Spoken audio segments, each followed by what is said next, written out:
भजो गिरिधर गोविंद गोपाला। भजो मुरली मनोहर नंद लाला। भजो मुरली मनोहर नंद लाला। भजो गिरिधर गोविंद गोपाला। भजो गिरिधर गोविंद गोपाला। भजो मुरली मनोहर नंद लाला। भजो मुरली मनोहर नंद लाला। भजो गिरिधर गोविंद गोपाला। भजो गिरिधर गोविंद गोपाला। बोलिए वृंदावन बिहारी लाल की जय। जय जय श्री राधे। जय जय श्री राधे। सभी भक्तों से निवेदन, बहुत एकाग्रचित होकर सत्संग के प्रत्येक शब्द को पूरी एकाग्रता के साथ हृदयंगम करें। रोज आपके साथ यही चर्चा की जाती है। सत्संग शुरू करने से पहले, गीता पर चर्चा शुरू करने से पहले आप सब लोगों का ध्यान इस ओर खींचना चाहूँगा। अब बहुत ध्यान से सुनिएगा। दो दीवारों के बीच का जीवन, यही आप और हम लोगों का जीवन है। दो दीवारों के बीच में। ये दीवारें कौन सी हैं? एक जन्म की दीवार और एक मृत्यु की दीवार। और इस दीवारों के बीच में ही आपको अपना लक्ष्य है। अब आपको इस दीवारों के बीच में ही फंसे रहना है तो खूब अपने को शरीर माने और मन बुद्धि के चक्कर में पड़ के, आवागमन के चक्कर में पड़े रहें। यही 84 लाख योनियों का जीवन है। ये जीव अनंत जन्मों से परमात्मा का अंश तो है, लेकिन अपने को मानता प्रकृति का अंश है, देह मानता है, शरीर मानता है।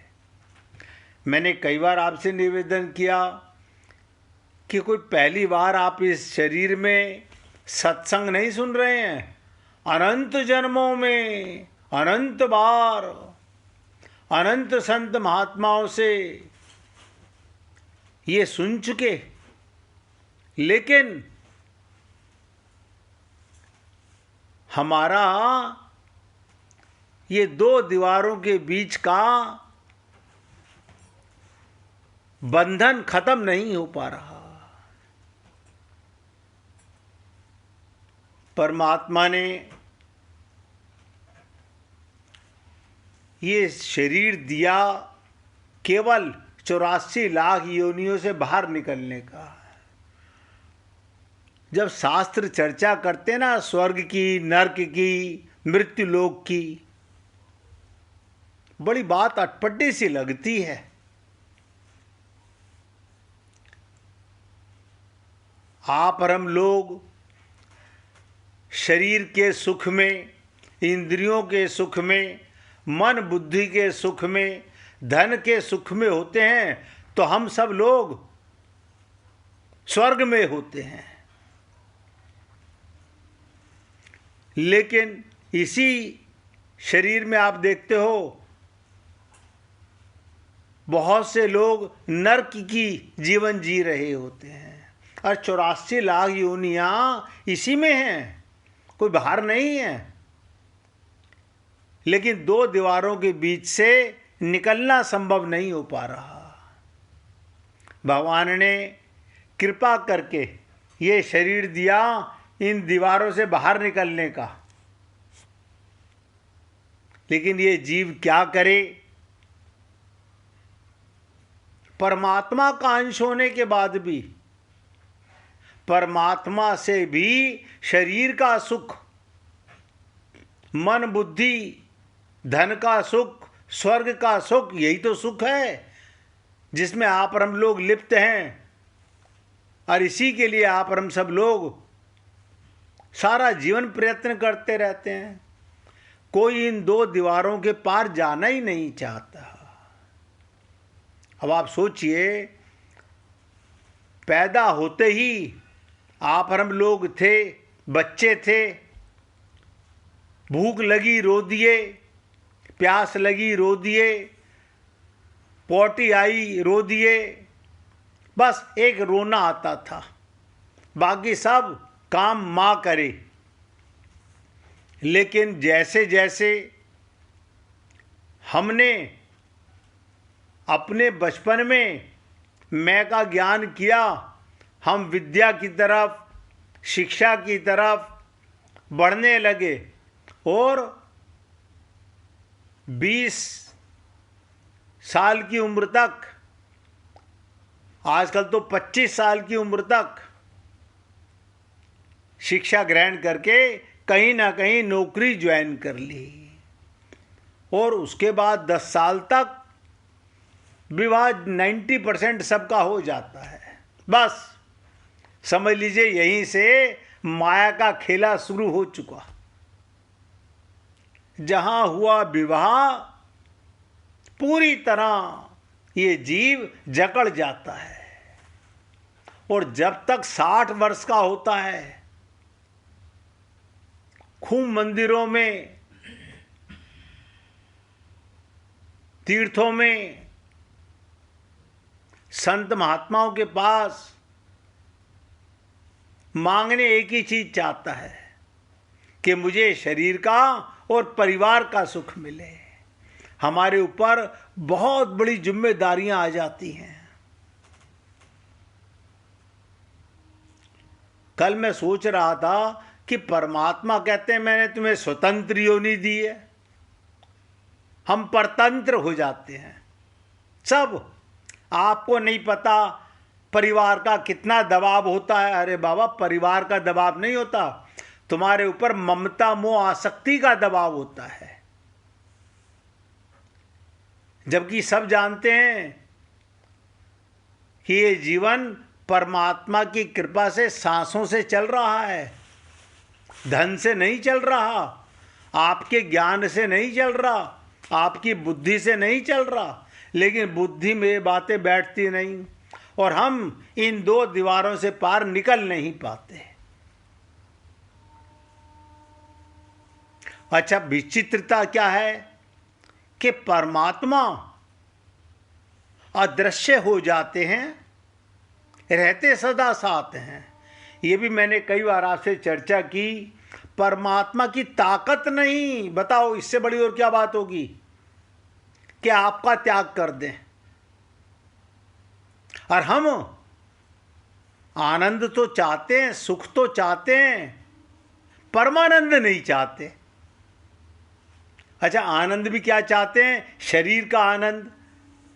कोई जवानी से बाहर नहीं जाना चाहता और जाते हैं और हम सब लोग अनुभव करते हैं।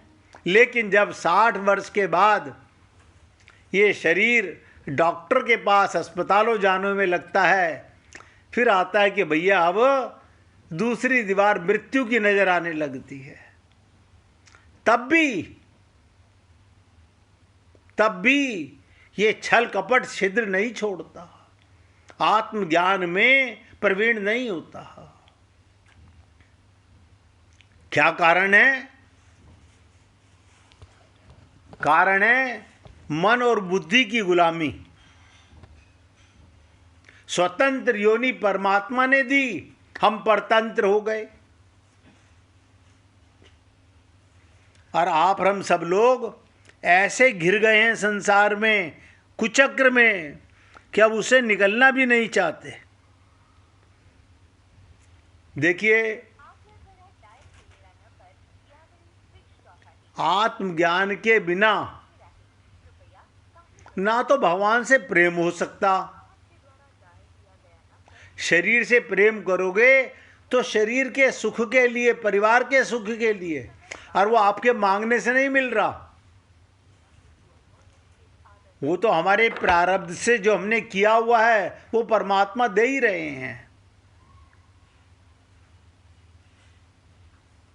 सबको दे रहे हैं।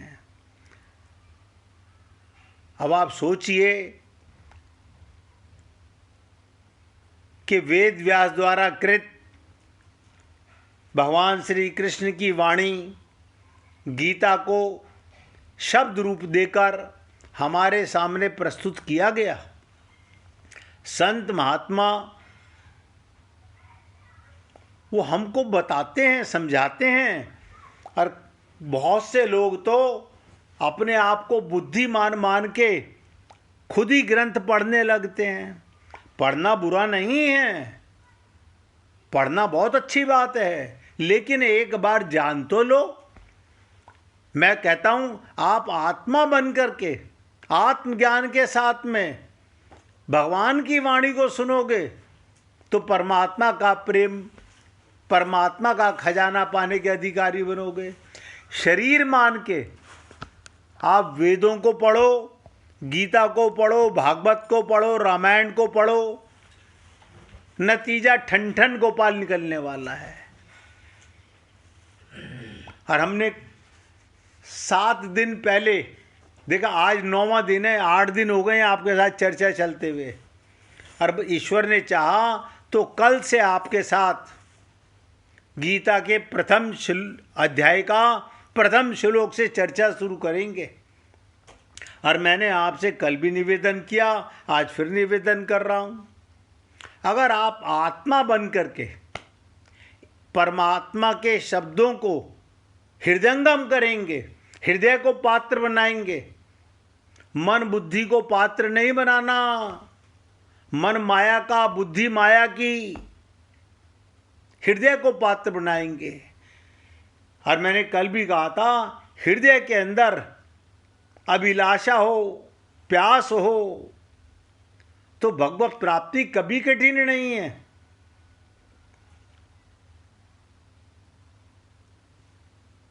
भगवान तो स्वयं साधकों को, जीवों को शीघ्रता से, सुगमता से अपनी प्राप्ति कराना चाहते हैं। हमें पता ही नहीं आनंद और परमानंद में क्या अंतर है। इंद्रियों का आनंद, शरीर का आनंद, बस इसी में हम लिप्त हो जाते हैं। और इन 2 दीवारों के बीच में जीवन मृत्यु के चक्कर में पुनरपि जननम पुनरपि मरणम हम आते हैं और चले जाते हैं। और कल हमने आपसे कहा था, अर्जुन ने गीता के अंदर एक भगवान श्री कृष्ण और एक अर्जुन, इनके बीच का संवाद है। और अर्जुन ने युद्ध की परिस्थिति प्राप्त होने के समय अपने कल्याण का उपाय पूछा। यानी इसी जीवन में, ये आपका और हमारा जीवन जो है युद्ध ही है, हम समझ नहीं रहे। आपको अपने विचारों से युद्ध करना है, अपनी इच्छाओं से युद्ध करना है। आप विजय प्राप्त करना चाहते हैं, भगवत प्राप्ति करना चाहते हैं, या किसी न किसी इच्छा के गुलाम होकर यही संसार में फंसे रह जाना चाहते हैं। अब तक तो यही हुआ है। कल क्या होगा ये आपकी ईश्वर के प्रति और अपने गुरु के प्रति शरणागति पर डिपेंड करता है। आप क्या चाहते हैं ये आप सोचिए।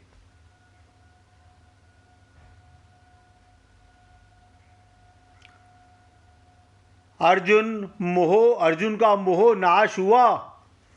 अर्जुन का मोह नाश हुआ। देखो कटु शब्द बोल रहा हूं। और उनको स्मृति की प्राप्ति हुई। स्मृति किस चीज की? आप देखो, हमको माता की याद आती है, पिता की याद आती है, दादा दादी की याद आती है, परिवार की याद आती है, शरीर के संबंधियों की याद आती रहती है, स्मृति बनी रहती है। वो हैं या नहीं, लेकिन स्मृति बनी रहती है। इसका कारण हम शरीर मानते हैं और इनसे मोह करते हैं। और मैंने आपसे शब्द अभी ये बोला, अर्जुन का मोह नाश हुआ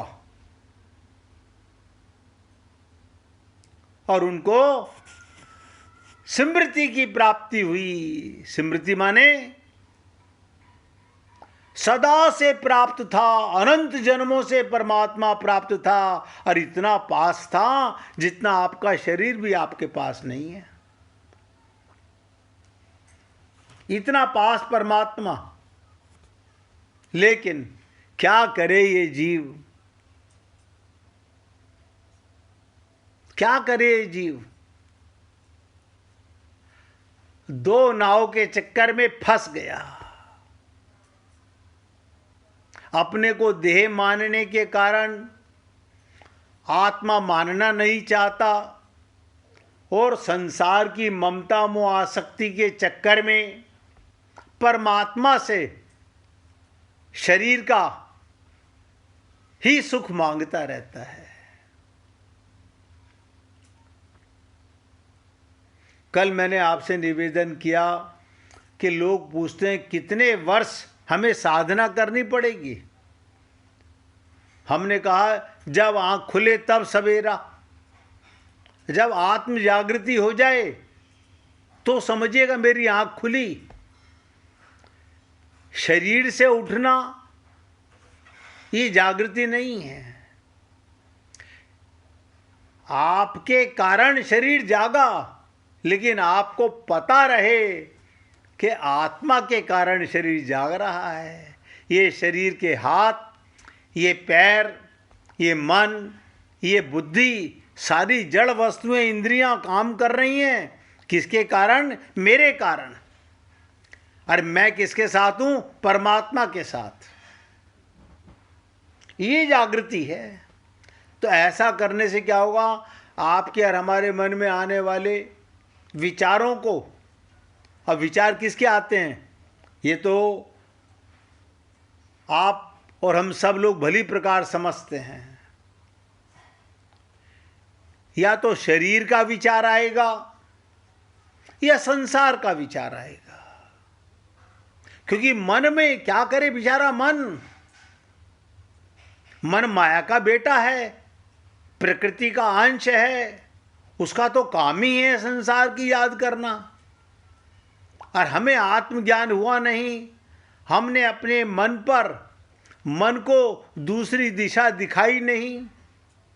जब तक मन को मोड़ा नहीं जाएगा।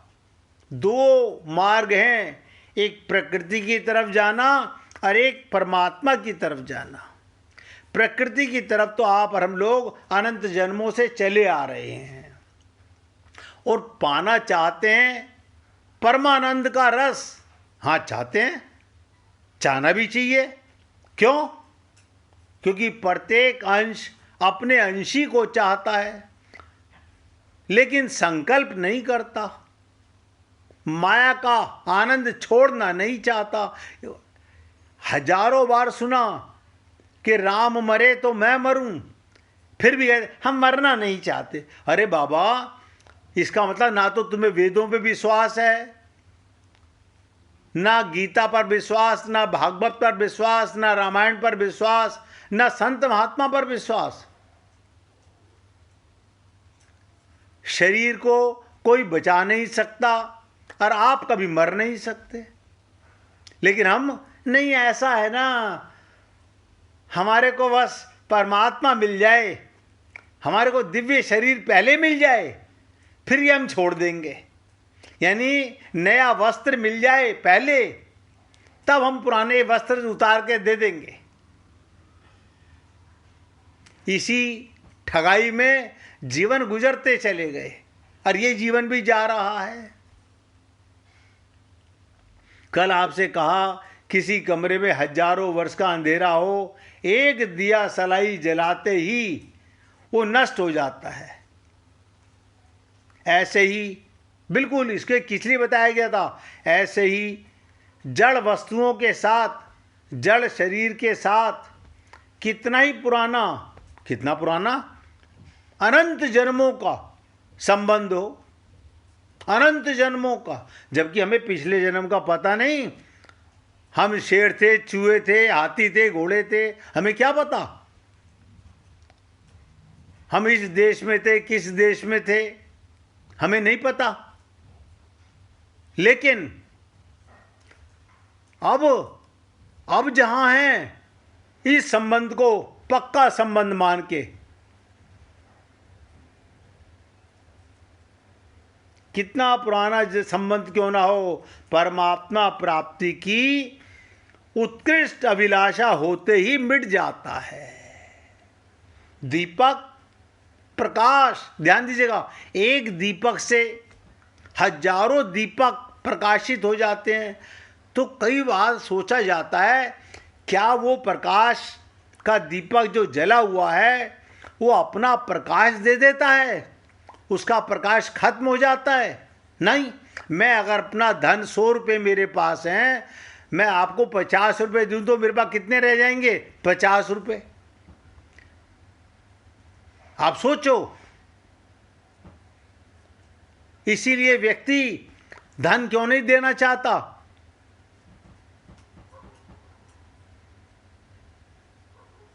लेकिन ये आत्म प्रकाश संत महात्मा हमको देते हैं तो उनका खत्म हो जाता है, उनका खत्म नहीं होता। वो जाग गए, हमें जगाना चाहते हैं। और मैंने कहा, कितने वर्षों का अंधेरा जैसे एक दिया सलाई जलाते ही नष्ट हो जाता है, ऐसे ही शरीर के साथ, संसार के साथ कितना ही पुराना संबंध अनंत जन्मों का क्यों ना हो, परमात्मा प्राप्ति की इच्छा से, भगवान ने ये बड़ी विचित्र बात कही, मेरी इच्छा। हम क्या कहते हैं, नहीं, ये डिसाइड करना पड़ेगा कि परमात्मा पहले मिलें, संसार बाद में छोड़ें।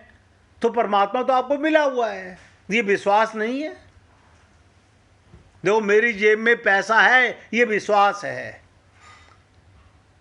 परम धन मेरे साथ है, परमात्मा मेरे साथ है, इसका मुझे शंका रहती है कि कहते तो हैं संत महात्मा।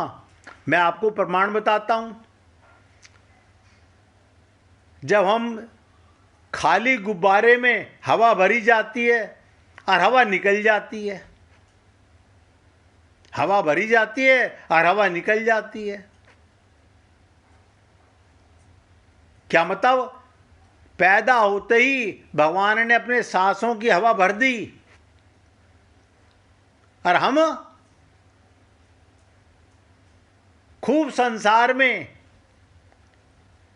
उस हवा के गुब्बारे बनकर विचरण कर रहे हैं। लेकिन ना अपना पता, ना अपने का पता। जिस दिन वो सांस छूट जाते हैं, गुब्बारा पिचक जाता है, उसे हम कहते हैं मृत्यु हो गई। अब हर सांस में अनहद बाजत बांसुरी, आत्मा परमात्मा का करीबी अनुभव कर सकती है। आप अपने सांसों के दृष्टा बनो। हाँ, थोड़ी देर तो बनते हैं, फिर अजय बाबा सांस थोड़ी देर आते हैं या सारा दिन आते हैं? नहीं, सांस तो सारा दिन आते हैं। बताओ, आपको स्मृति कभी कभी होती है, ये सारा दिन क्यों नहीं होती? बिना सांसों के आप रहते हो तो मैं समझ मानता हूं। कभी 1 घंटे सांस आए थे, उसके बाद 3 घंटे नहीं आए। जो चीज 24 घंटे आपके साथ अविरल धारा व्रत बहती रहती है, उसको आप कैसे भूल जाते हो? यानी परमात्मा 24 घंटे साथ होता है, लेकिन उसकी याद जरूरत के लिए आती है। और परमात्मा की प्राप्ति की अभिलाषा, इच्छा, उत्कंठा, जिज्ञासा, लालसा, प्यास, इसलिए तीव्र प्यास होने वाली समाधि से भी ऊंची चीज है। समाधि से भी ऊंची चीज है प्यास होना। ऊंची से ऊंची निर्विकल्प समाधि हो, उससे भी नीचे गिरा जा सकता है। समाधि का भी आरंभ और अंत होता है। जब तक आरंभ और अंत होता है, तब तक जड़ता के साथ संबंध है। मैं 3 घंटे पहले ध्यान में बैठा था। कौन बैठा था? मैं माने कौन? शरीर। 3 घंटे बाद उठा हूं। किससे उठे हो? शरीर से। तो जड़ता का संबंध तो बना रहा। जड़ता से संबंध विच्छेद होने पर साधना का आरंभ और अंत नहीं होता, परंतु परमात्मा से नित्य योग का अनुभव हो जाता है। कैसे? ध्यान दीजिएगा, कैसे अनुभव जाता है? जब तक जड़ता का संबंध रहता है, जब तक आप अपने को शरीर मानते रहते हो, तब तक 2 अवस्थाएं रहती हैं। क्योंकि परिवर्तनशील होने से जड़ प्रकृति कभी एक रूप नहीं रहती। समाधि होती है और समाधि से बाहर निकलते ही दोनों अवस्थाएं जड़ता के संबंध से हैं। जड़ता से शुरुआत की, जड़ता में एंड हुआ। जड़ता से संबंध विच्छेद होने पर सहजा अवस्था है, जिसे संतों ने सहज समाधि कही। जैसे आप और हम लोग भगवान का ध्यान आंखें बंद करके लगाते हैं, लेकिन संत महात्मा खुली आंखों से भगवान का ध्यान करते रहते हैं। क्यों? वो अपने को शरीर नहीं मानते। असली मोहब्बत, असली जागृति उन्हीं संत महात्माओं की होती है। हम सुनते तो हैं, लेकिन हमारी होती नहीं है। कारण क्या है? आप और हम लोग अभी उसकी अनुभूति को करना तो चाहते हैं, लेकिन संसार का राग, मोह, ममता नहीं छोड़ना चाहते, इसलिए वह अनुभव में नहीं आता। एक संत ने कहा कि किसी ने पूछा संत से कि परमात्मा है, इसका क्या सबूत है? ध्यान से सुनना। परमात्मा है, इसका क्या सबूत है? सिवाय इसके कि आप वेदवाणी से, गुरुवाणी से, भक्तवाणी से परमात्मा के स्वीकार किया, इसका क्या उपाय? तो परमात्मा के स्वीकार करने की स्वाधीनता आपको आस्था के आधार पर है। अगर श्रद्धा विश्वास के आधार पर है और किसी प्रकार से नहीं, फिर भी आप परमात्मा को मानते ही हैं, क्योंकि आप आनंद चाहते हैं।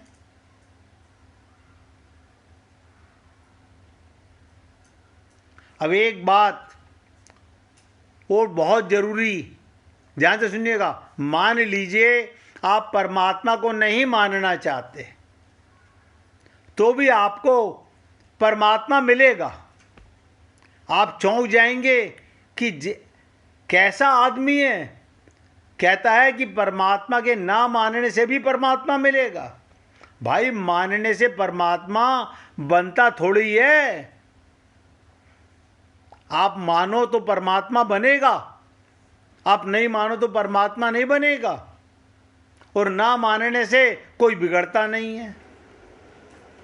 तो मानने से क्या होता है, हमारा संबंध नोट करो, मानने से क्या होता है, हमारा संबंध परमात्मा के साथ हो जाता है। संबंध तो पहले से है, हम बिसरे हुए हैं, हमारी स्मृति में आ जाता है। परमात्मा माँ के गर्भ से जब हम बाहर आए, मम्मी पापा के साथ नहीं आए, परमात्मा के साथ आए थे। और परमात्मा के साथ ही रहते हो। जब हम कहते हैं ना किसी से, परिवार में कौन कौन है, हमारे 4 बेटे हैं, 4 बेटियां हैं, मम्मी पापा हैं, दादा दादी हैं, पोता पोती हैं, सब हैं। परमात्मा का पता ही नहीं। देखो कमाल की चीज, परमात्मा का पता ही नहीं। हम परमात्मा को नहीं मानेंगे, संसार को मानेंगे, हम अपने को मानेंगे, तो अपने को मानना भी, संसार को मानना आप तर्क से सिद्ध नहीं कर सकते।